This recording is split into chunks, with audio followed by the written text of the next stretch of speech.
নানা নাটকীয়তার মধ্যে দিয়ে জরুরি সংবাদ সম্মেলন ডেকে 11 দলীয় জোট থেকে বেরিয়ে যাওয়ার ঘোষণা দেয় ইসলামী আন্দোলন। 268 জন সংসদ সদস্য প্রার্থী এখনো পর্যন্ত মাঠে কাজ করছেন।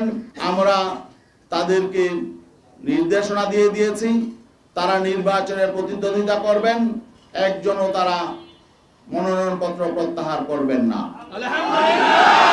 ইসলামী আন্দোলন জোটে ফিরবে কিনা এ নিয়ে নানা আলোচনা থাকলেও সময় সংবাদকে দেওয়া সাক্ষাৎকারে দলটির সাংগঠনিক সম্পাদক ইফতেখার তারিক সাফ জানিয়ে দেন, ফেরার আর কোনো সম্ভাবনা নেই। প্রত্যাহারের পরে আমরা আমাদের আসনে হাত পাখা নিয়ে নির্বাচন করব।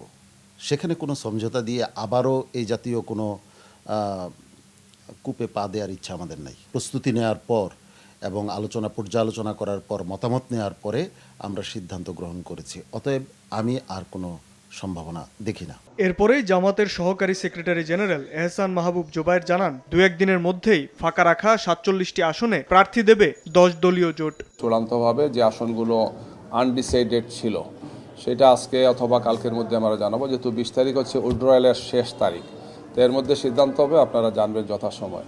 এদিকে 10 দলীয় জোট থেকে এনসিপির পাওয়া 30টি আসনের মধ্যে 27টি আসনে প্রার্থী চূড়ান্ত হয়েছে। দলটির আহ্বায়ক নাহিদ ইসলাম ঢাকা 11, সদস্য সচিব আক্তার হোসেন রংপুর 4, মুখ্য সমন্বয়ক নাসিরউদ্দিন পাটোয়ারি ঢাকা 8, হাসনাত আবদুল্লাহ কুমিল্লা 4 এবং সার্জিস আলমকে পঞ্চগড় 1 আসনের প্রার্থী করা হয়েছে। শাবাব ওয়াসি, সময় সংবাদ, ঢাকা।